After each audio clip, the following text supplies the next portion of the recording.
Iremos meditar na palavra de Deus. O tema da mensagem que irei pregar nesta noite é os 3 jardins mais importantes da Bíblia. Os 3 jardins mais importantes da Bíblia. Irei ler apenas 3 versículos da palavra de Deus. O primeiro que se acha registrado no livro de Gênesis, capítulo 2, versículo 8. Depois irei ler João, capítulo 18, versículo 1. E depois irei ler João, capítulo 19, versículo 41. O tema da mensagem, os 3 jardins mais importantes da Bíblia. Gênesis, capítulo 2 e versículo 8, nos dizem as seguintes palavras: E plantou o Senhor Deus um jardim no Éden, da banda do Oriente, e pôs ali o homem que tinha formado. João capítulo 18, versículo 1. Tendo Jesus dito isto, saiu com os seus discípulos para além do ribeiro de Cedrom, onde havia um jardim, no qual entrou com os seus discípulos. João capítulo 19, versículo 41. E havia um jardim naquele lugar onde fora crucificado, e no jardim um sepulcro novo, em que ainda ninguém havia sido posto. Primeiro jardim, o jardim do Éden. Meus amados irmãos e amigos, as Sagradas Escrituras nos dizem que o Senhor nosso Deus, Ele não necessitou do trabalho do homem para reorganizar o planeta Terra. Quando nós lemos os primeiros capítulos do livro de Gênesis, nós percebemos que o Senhor nosso Deus, quando Ele trouxe à existência a luz, o globo terrestre já tinha sido feito há muitos anos. Por isso a ciência, quando fala que este globo terrestre, para vir a ter essa existência que tem hoje, durou milhões ou bilhões de anos, não entra em conflito com as Sagradas Escrituras, porque a palavra de Deus nos mostra que a obra de 6 dias que Deus fez para criar os céus e a terra, no relato de Gênesis, foi uma obra de reconstrução, de reorganização do planeta Terra, porque o planeta Terra em si já existia, como também já existiam alguns corpos celestes. E aí, meus amados irmãos, o Senhor nosso Deus, na obra de reconstrução do planeta Terra, como se alguém fosse reconstruir uma casa que tinha sido danificada, o Senhor nosso Deus trouxe à existência a luz, e assim foi reorganizando nos 6 dias de obras da criação. E nós percebemos que ao longo desses 6 dias, o Senhor nosso Deus não necessitou da mão de obra do homem para reorganizar a tudo que nós contemplamos nos dias de hoje. Mas nós percebemos que apenas no último dia da criação, o Senhor nosso Deus, Ele criou o homem de uma forma especial. Criou o homem conforme a sua imagem e semelhança, diferente de tudo que já existia e que tinha criado.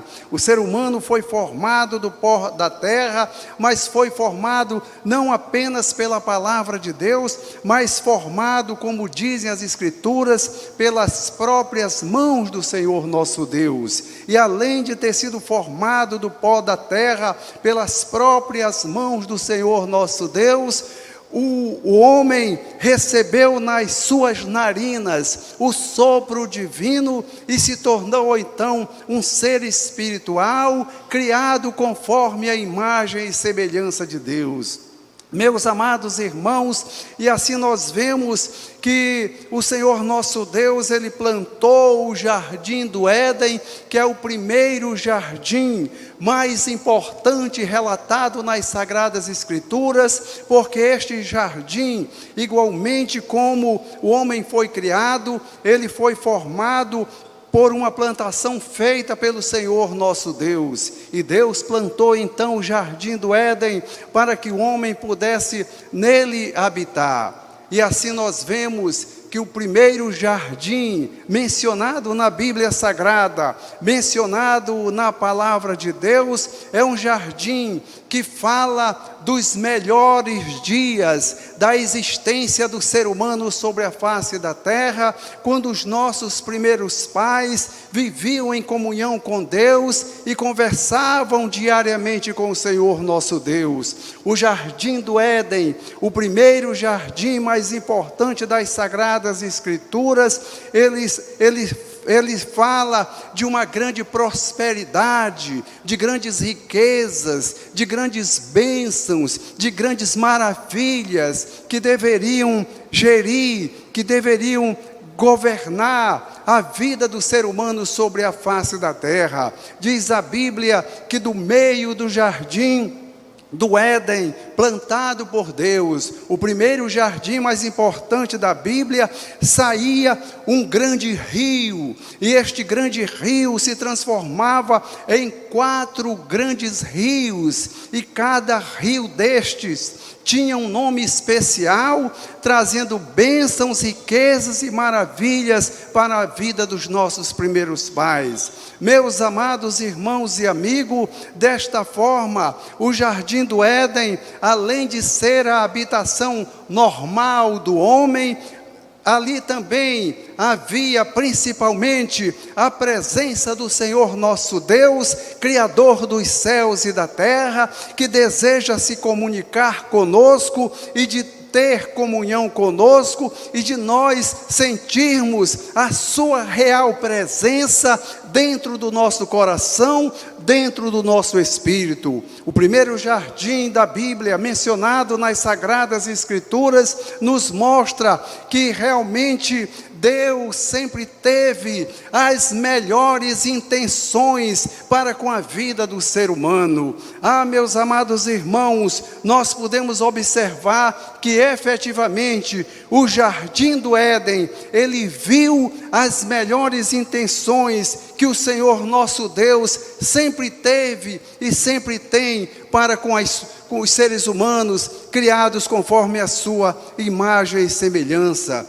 Em resumo, o primeiro grande jardim das Sagradas Escrituras, o jardim do Éden, nos diz que o Senhor nosso Deus, Ele é um Deus bom. Eu particularmente, como um ser humano, criado conforme a imagem e semelhança de Deus, que conheço a Bíblia Sagrada, que sou um crente em Jesus, que sou um obreiro do Evangelho, eu tenho a mais decidida certeza no meu coração, no meu espírito, de que o Senhor nosso Deus, Ele é um Deus bom, Ele é um Deus maravilhoso, que sempre desejou, que sempre deseja e que sempre desejará para os seres humanos sobre a face da terra as melhores bênçãos, as melhores maravilhas. Lamentavelmente, nós percebemos, quando olhamos este mundo, e nós vemos 2 mundos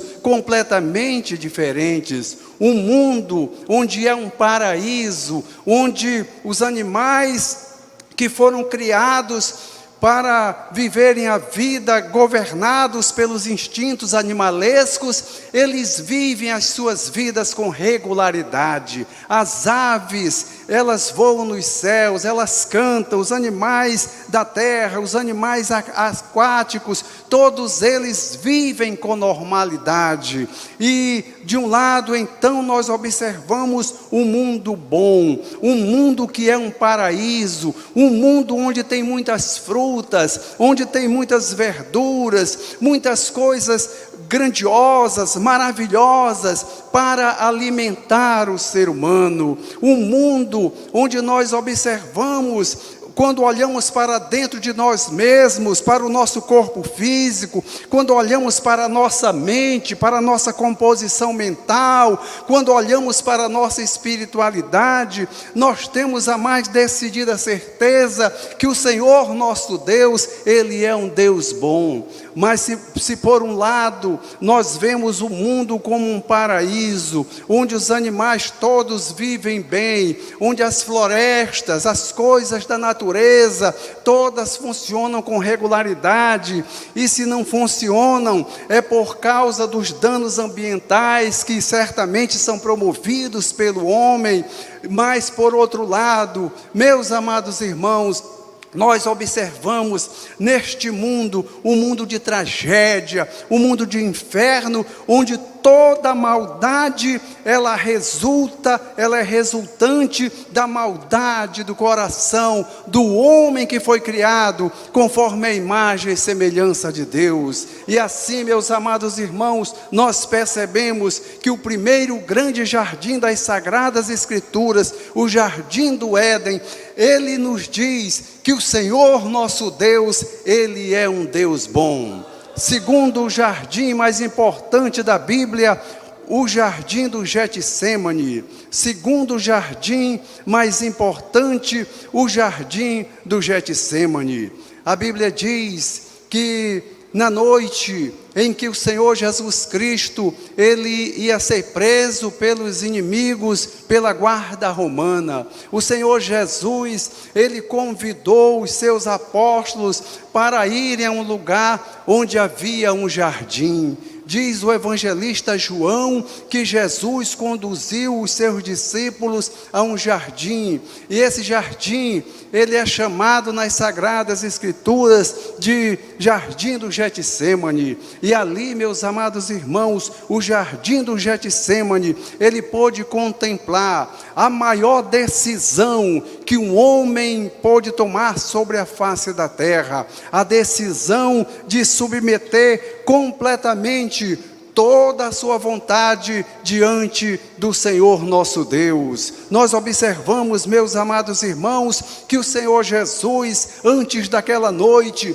antes de entrar no jardim do Getsêmani com os seus discípulos, sendo já os últimos dias da sua existência física sobre a face da terra, o Senhor Jesus, no início do seu ministério terrestre, ele foi conduzido pelo Espírito Santo para ir ao deserto de Jericó, a fim de ser tentado por Satanás. E ali chegando, meus amados irmãos, como um representante nosso, porque nós não tivemos capacidade para fazê-lo, o Senhor Jesus, sendo Deus feito homem sobre a face da terra, nascido da bendita Virgem Maria, tendo como seu pai adotivo a José, o Senhor Jesus, então, conduzido pelo Espírito Santo, ele foi ao deserto de Jericó, a fim de ser tentado por Satanás. E ali chegando, todos os crentes conhecem a história da tentação de Jesus, onde Jesus foi tentado em todas as áreas da vida de um ser humano, tentado no seu corpo físico, tentado na sua mente, tentado também no seu espírito, para aceitar as propostas de um mundo mau. E aí Jesus venceu a Satanás, e a Bíblia diz que o inimigo de nossas almas, ele deixou a Jesus por um pouco de tempo, e Jesus então vai e realiza o seu ministério terrestre. Jesus expulsa os demônios, Jesus cura as enfermidades, Jesus ensina o povo a mensagem gloriosa do Evangelho. E agora era a semana final do ministério de Jesus. Jesus precisava coroar completamente com sucesso a sua grande missão sobre a face da terra, como nosso representante, representando a mim e a você. E aí, meus amados irmãos, Jesus chega no jardim do Getsêmani, acompanhado dos seus discípulos, e ali então Jesus começa a orar ao Pai, e diz a Bíblia que os discípulos dormiram, e Jesus exorta a eles dizendo: nenhuma hora vocês puderam vigiar comigo. E aí, meus amados irmãos, nós percebemos que Jesus, ele como homem, percebia a grande afronta que se aproximava de sua vida. se durante o ministério de Jesus ele teve lutas, dificuldades como um ser humano, agora era o momento final. A maior decisão de Jesus ia ser tomada naquele momento, porque se aproximava o momento da sua morte na cruz do Calvário, se aproximava o momento da sua maior humilhação sobre a face da terra, se aproximava o momento em que a guarda romana ia chegar perante Jesus para prendê-lo. Jesus, que foi um grande líder, liderando os seus discípulos, os seus apóstolos, agora ali diante da sua prisão, poderia representar para os seus discípulos um tremendo fracasso da pessoa de Jesus como líder. Jesus ia receber dentro de poucos minutos ali a visita de Judas Iscariotes, que com um beijo no rosto de Jesus, ele iria confirmar a traição que fizera a Jesus. Jesus agora começava a analisar os momentos em que ele ia ser conduzido à presença de juízes corruptos que iriam julgá-lo de uma forma injusta, toda a humilhação que Jesus iria passar, e enfim, cruzar a cidade de Jerusalém, carregando uma pesada cruz, uma cruz na qual ele foi crucificado no meu lugar e no seu lugar. E aí, meus amados irmãos, Jesus, como um ser humano, passava por todo esse questionamento, e já no momento final, Jesus se levanta e diz: levantai-vos, disse para os seus discípulos: levantai-vos, porque aí vem a guarda romana, eles não teriam força sobre mim, mas eu voluntariamente darei a minha vida. E aí Jesus conclui a sua oração, ali dizendo: Pai, não seja feita a minha vontade, mas seja feita a tua vontade. O jardim do Getsemane, o segundo jardim mais importante da Bíblia, ele pôde presenciar, ele pôde assistir a maior decisão de um homem sobre a face da terra, a decisão de Jesus, o nosso Salvador, que completou a sua vitória grandiosa, tremenda sobre a face da terra, ali submetendo completamente toda a sua vontade a Deus Pai. Meus amados irmãos, e nós, na condição de crentes em Jesus, ao celebrarmos a Santa Ceia, nós somos exortados por Jesus, nós somos exortados pelas Sagradas Escrituras a valorizar o simbolismo do pão, o simbolismo do suco de uva, porque o pão representa o corpo de Jesus. Eu sempre gosto de dizer e de massificar esta verdade, que o Senhor nosso Deus, Ele é um Deus Espírito. Ele não tem um corpo físico igual ao nosso, mas como Deus observou ao longo da história do homem que Ele criou sobre a face da terra, que nenhum homem teve autoridade de tomar de Satanás a chave da morte e a chave do inferno. Deus então resolveu se fazer homem através de uma das pessoas da Santíssima Trindade, através de Jesus, e Jesus então foi gerado no ventre da bendita Virgem Maria para caminhar sobre a face da terra. José e Maria levaram a Jesus até Belém a fim de se alistarem, e ali deram o nome de uma criança que havia nascido sobre a face da terra, que o nome é Jesus. E aí, meus amados irmãos, o Senhor Jesus alcançou, mesmo sendo Deus, Ele alcançou aqui no mundo uma identidade humana. Ele alcançou entre os homens o direito de homem, e como homem, Jesus então derrotou a Satanás lá no deserto, e agora no jardim do Getsemane, Jesus, como nosso representante, Ele pôde então dizer: Pai, não seja feita a minha vontade, mas seja feita a tua vontade. Glórias sejam dadas ao nome do Senhor. Meus amados irmãos, a lição que fica para nós do jardim do Getsêmani é que nós devemos a cada dia também procurar renunciar os nossos desejos que não são corretos, os nossos desejos que contrariam a vontade de Deus, e possamos então submeter a nossa vontade diante do Senhor nosso Deus. É da mais alta importância que nós aprendamos a submeter os nossos caprichos mundanos, submeter esses desejos mundanos, submetê-los, todos eles, diante da vontade de Deus, e substituir por desejos sérios e honestos. Meus amados irmãos, há um versículo da palavra de Deus, onde Jesus falou dizendo: se alguém quiser vir após mim, negue-se a si mesmo, e tome cada dia a sua cruz e siga-me.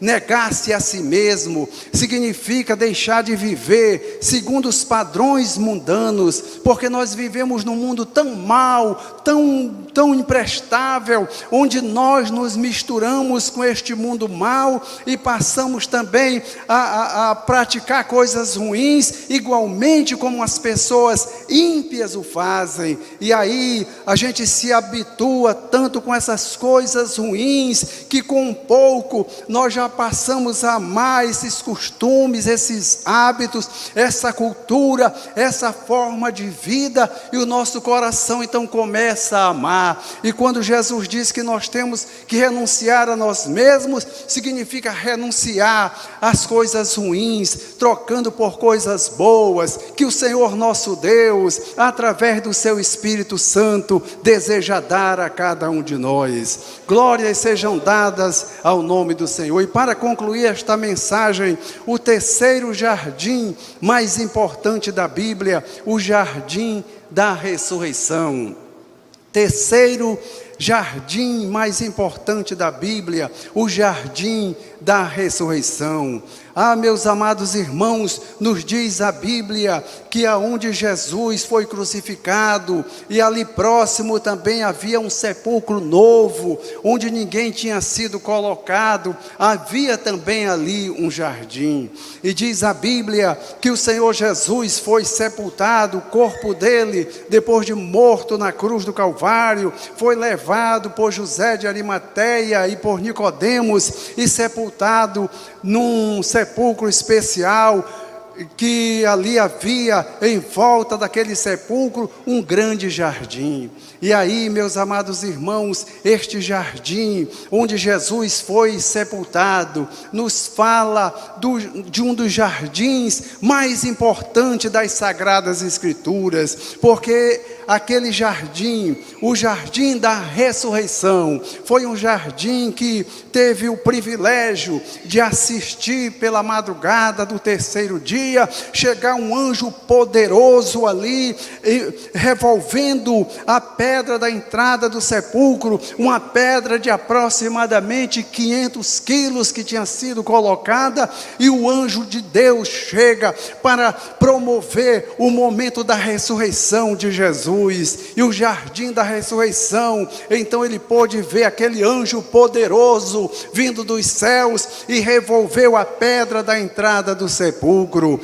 Meus amados irmãos, esse jardim da ressurreição, ele teve o privilégio de ver a mesma guarda romana que tinha crucificado a Jesus e que agora estava ali cuidando para que os discípulos possivelmente não roubassem o corpo de Jesus. E este jardim da ressurreição, ele pôde ver a guarda romana fugir com medo do anjo poderoso que chegou para te retirar a pedra, a grande pedra de entrada do sepulcro de Jesus. Glórias sejam dadas ao nome do Senhor. O jardim da ressurreição pôde ver uma mulher chamada Maria Madalena.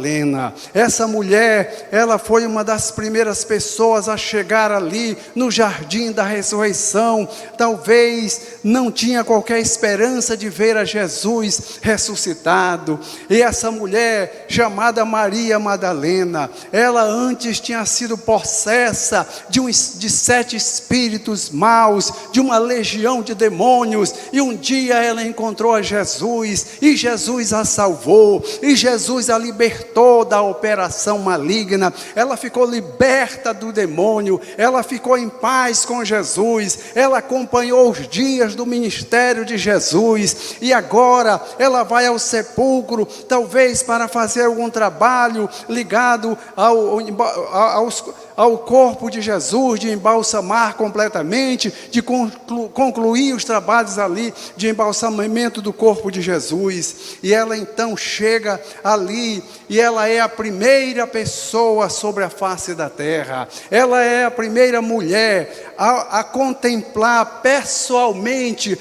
Jesus ressuscitado de entre os mortos. Glórias sejam dadas ao nome do Senhor. Meus amados irmãos, o jardim da ressurreição foi testemunha de ter visto a primeira pessoa que ressuscitou de entre os mortos para nunca mais morrer, Jesus, o nosso Salvador. Meus amados irmãos, antes de Jesus, algumas pessoas no Antigo Testamento voltaram a viver, mas depois morreram novamente. No Novo Testamento também, o Senhor Jesus ressuscitou alguns mortos durante o seu ministério terrestre, mas todas aquelas pessoas voltaram a morrer fisicamente. Mas somente um homem, ele ia ter essa autoridade de ressuscitar de entre os mortos para nunca mais morrer. E o jardim da ressurreição, ele pôde então ver, sair de dentro do sepulcro, um homem que ressuscitou de entre os mortos para nunca mais morrer. Glórias sejam dadas ao nome do Senhor. Jesus apareceu ressuscitado de entre os mortos para os seus discípulos. Uma certa vez eu orava a Deus e pedi uma revelação de Deus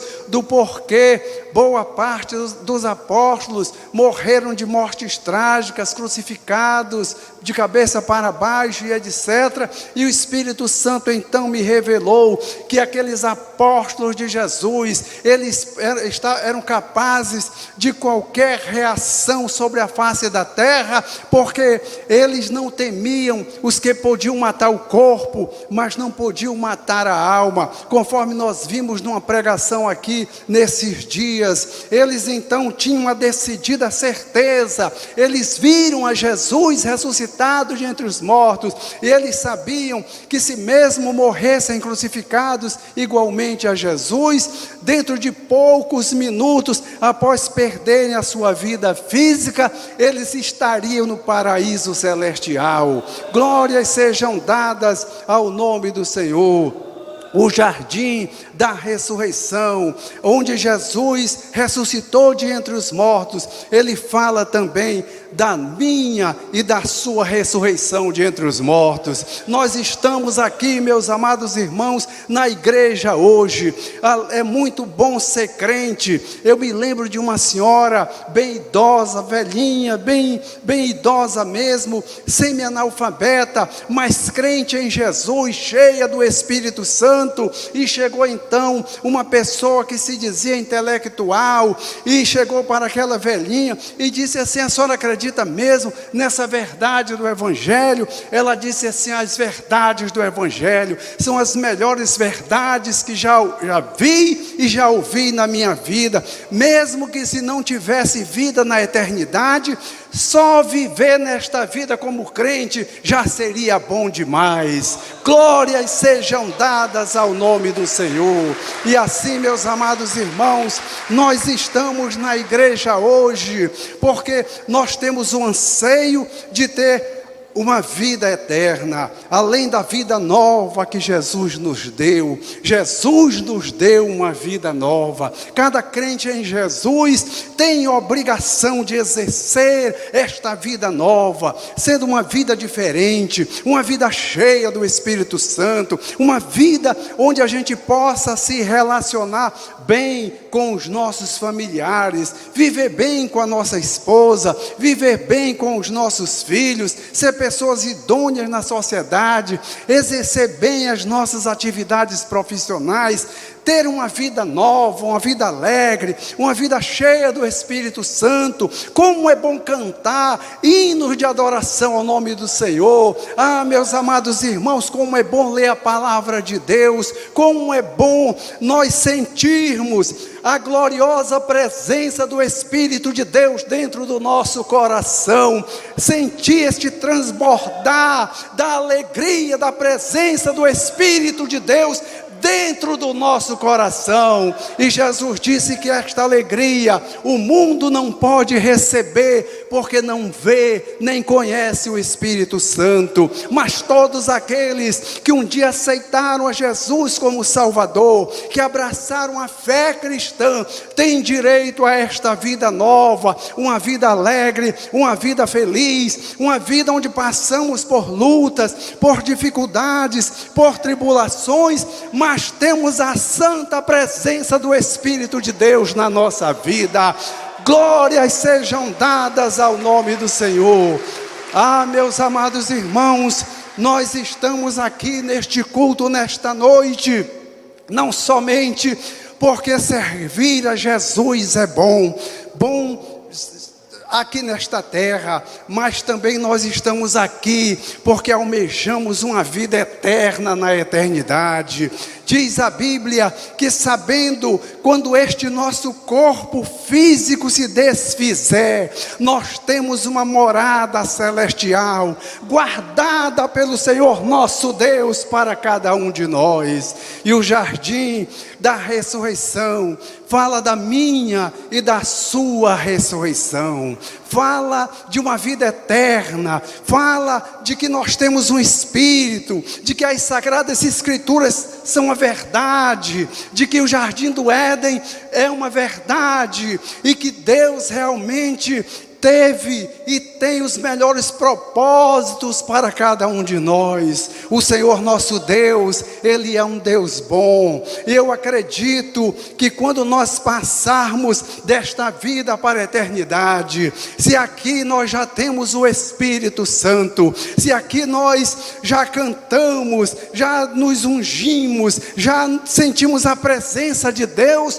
muito maior será o nosso galardão quando passarmos desta vida para a eternidade. A Bíblia diz que Jesus vem buscar o seu povo, e o hino da harpa cristã diz: nossa esperança é sua vinda, o Rei dos Reis vem nos buscar. Nós aguardamos Jesus ainda até a luz da manhã raiar. O jardim da ressurreição fala de um lindo dia, que um dia vai acontecer na sua vida e na minha vida, quando nós chegarmos nas mansões celestiais. João Evangelista, no livro do Apocalipse, ele viu a nova Jerusalém celestial, ele viu toda a riqueza, toda a beleza, e ele, quando escreveu o livro, ele disse: eu lá não vi morte, eu lá não vi enfermidades, eu lá não vi sepulcros, mas tudo era alegria na presença do Espírito Santo. Glórias sejam dadas ao nome do Senhor. Fiquemos em pé, vamos orar neste momento ao Senhor nosso Deus. Eu vou convidar o presbítero Alexandre, que vai estar orando neste momento, e nós já estaremos nos preparando para realizar a unção com azeite.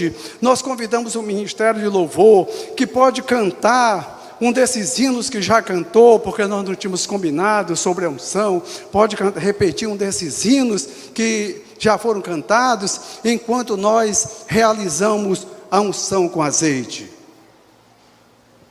Aleluia, glórias a Deus. Aproveite esse momento espiritual maravilhoso que Deus tem falado comigo e contigo, para rendermos graças ao nosso Senhor, nosso Deus, aprendermos na sua presença, orarmos a Ele, porque assim como foi dito nesta noite, é muito bom ser crente, é muito bom ser cristão, é muito bom estar na presença desse Deus que está a nosso favor. Deus maravilhoso, Senhor da glória, nós te agradecemos, meu Pai, esta noite, pela tua palavra, meu Deus, pela manifestação do teu Espírito no meio da tua igreja, no meio do teu povo. Ó Deus da glória, continua, meu Deus, usando o profeta, meu Deus, usando o anjo da igreja, usando, meu Deus, aqueles que se dispõem a trazer a tua palavra, aqueles, meu Deus, que se fazem vaso, meu Deus, para ser usado. Ó Deus Todo-Poderoso, aqui existe, meu Deus, pessoas esta noite que vieram não para uma reunião com homens, mas que vieram para adorar em espírito e em verdade. Nós sabemos, Deus, que o teu Espírito contempla, meu Deus, esse momento, contempla as nossas lágrimas, que recebe, meu Deus, no teu trono da graça, essas palmas, esses momentos de louvor, esse momento de adoração. Estamos aqui, meu Deus, reunidos única e exclusivamente para adorar o teu nome, para venerar o teu nome, para louvar o teu nome, para dizer que tu és santo, que tu és santo, que tu és santo, que tu estás, meu Deus, olhando para o teu povo.